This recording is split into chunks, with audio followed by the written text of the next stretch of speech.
Всех приветствую! В этом видео буду устанавливать новый плафон освещения, так сказать, с более дорогой комплектацией, светодиодный, с прожекторами.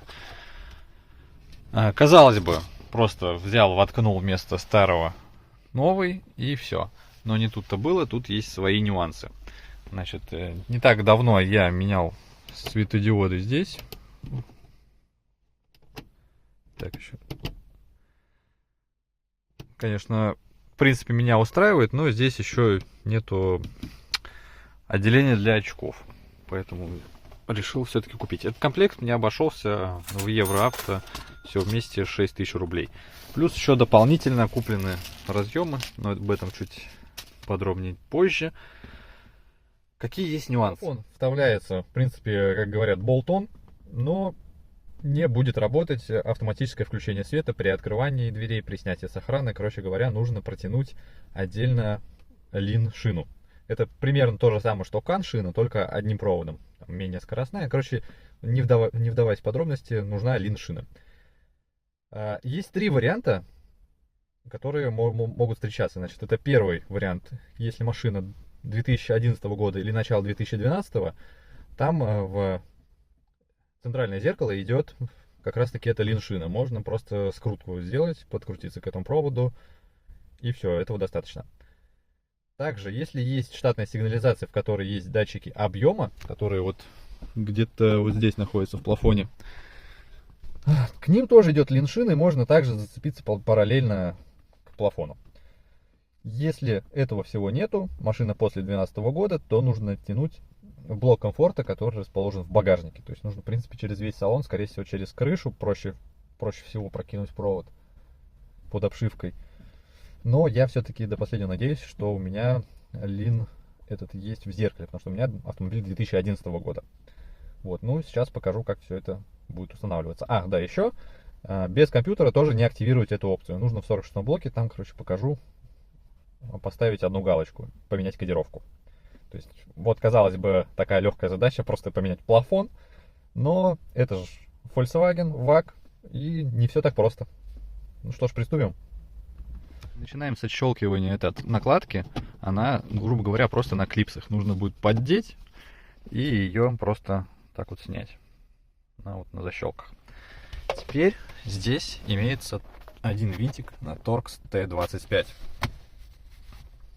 Берем Torx T25 и откручиваем. Так, там вот такая вот короткий. И все, в принципе, нужно снимать теперь вот здесь вот защелки, которые крепятся. Начинать снимать лучше с этой стороны. Вот он без усилий особых вынимается. Что у нас тут есть? Значит, синий разъем — это микрофон. Красный разъем — это приходит питание на основной плафон. И черный разъем — это уходит питание на задний разъем. Значит, здесь везде язычки. Их нужно нажать и отщелкнуть. Вот так вот все это дело выглядит. Тут светодиоды я уже поновее устанавливал, потому что один из них с предыдущей версии начал мерцать немножко. Этот нормально работает. Вот такая вот тут плата электроники. Если кому надо посмотреть. По разъемам, значит, эти контакты одинаковые, но распиновка будет другая. Микрофон вроде как такой же. То есть, если, в принципе, там какие-то комплектации есть микрофон с одним выходом, точнее входом, здесь их два. Также и в этой штуковине микрофон с двумя. То есть они, наверное, совместимые. Вот здесь такие контакты, здесь больше пинов. Теперь нужно с этим все разбираться. Да, и артикулы я, конечно, оставлю все в описании, но новую такую штуку, по-моему, она около 20-ки стоит. Вот эту. То есть там от 19 тысяч где-то плюс-минус, и это, по-моему, около 6 тысяч маленькая. Просто офигеть, как удобно пользоваться вот таким вот фонариком, уже неоднократно убеждался. На магните примагничивается и можно работать. В итоге, значит, здесь вот идет провод, который идет в заднее зеркало. И здесь как раз вот нам нужен бело малиновый, бело-фиолетовый вот этот вот кабель. Значит, сейчас попробуем сюда скрутиться и поменять вот этот вот красный разъем. Вот здесь вот синий пин. Этот пин под номером 5. Его нужно достать. Разъем вот так вот разбирается. И как-то он достается. Сейчас буду пробовать. Сейчас где тут? Это, скорее всего, вот эти вот крышки. Ну, эту крышку надо снять. Щелкнуть. Все будет хорошо. Значит, так, новые пины вот такие вот. Ну, заказал 3 штуки, там они стоят по 30 рублей. Вытащил этот пин. Конечно же, удобнее всего использовать вот такие вот штуковинки. Неоднократно уже спасали. Очень удобно. Так, значит, теперь это просто пин нужно здесь где-то заизолировать и убрать его. И больше он не пригодится, только если вдруг понадобится обратно плафон поставить. И теперь нужно как-то вот с этим разобраться. Значит, взял тоже голубой кабель. Немножко толще, но он вошел. Сечение, честно, не знаю. Обычный такой вот кабель. Многожильный. Вот, коннектор туда вошел нормально. Ну, чуть потолще, чем остальные. Ну и ладно. Опять же, используя свою любимую православную ваговскую изоленту, все тут замотал. Выглядит прям как штатное все. Вот. И вот сюда доведу. Сейчас стяжками прикреплю. И как-нибудь так. Ну и самое остается колхозная, это скруточка. Получилось как-то вот так вот. Провод прокинут, изолентой замотан. Скрутка где-то вот здесь. Здесь фиксатор. Ну и все, в принципе, можно пробовать теперь кодировать и подключать. Прежде чем кодировать, сперва поменяем этот плафон.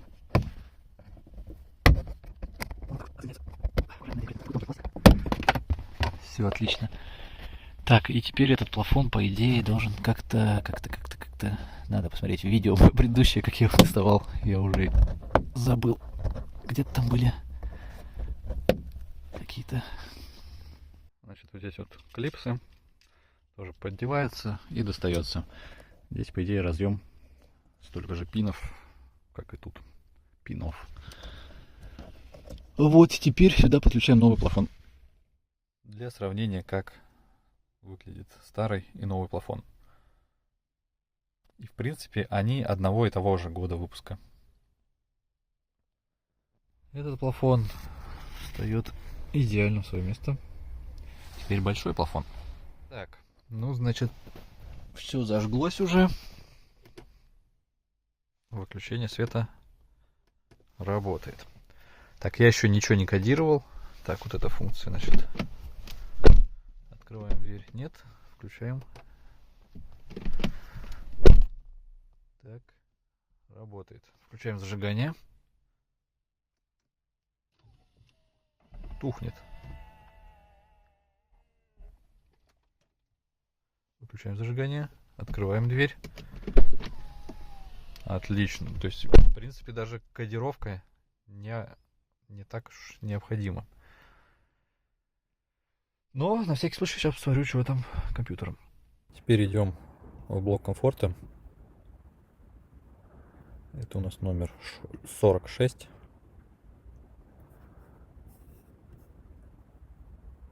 Проверяем ошибки. Ошибок нет. Идем в кодировку. Длинное кодирование помощник. И тут нам нужен байт номер 11. Байт номер 11. И бит номер 7 нам нужно активировать. Это получается подсветка интерьера. Нажимаем Exit. Do it. Все, кодировка принята. На этом кодирование завершено. После кодировки все так же, значит, зажигание выключено. Открываем дверь. Если эта лампочка активирована, значит, свет включается. Выключается плавно. В такой ситуации свет не включается. Что здесь, значит, из удобного? Есть отдельно кнопка для включения заднего света. То есть сейчас свет выключен, я нажимаю, и включается только задний свет. Соответственно, если с детьми, то это удобно, там что-нибудь почитать. И так как свет такой прожекторный, направленный, он не будет особо мешать водителю. Вот. Что я могу еще сказать? Свет имеет такой фиолетовый все-таки немножко оттенок, он как бы белый, но светодиоды, которые у меня были до этого, они белее. Это все-таки такой немножко фиолетовым все-таки, наверное, отдает, но довольно-таки приятно. Довольно-таки. Много раз сказал. Сзади слабенький такой свет, но я думаю, этого ночью более чем достаточно. Очки еще не пробовал сюда разместить, но у меня в C6, если помещалось, там даже, по-моему, отделение для очков еще меньше, чем это.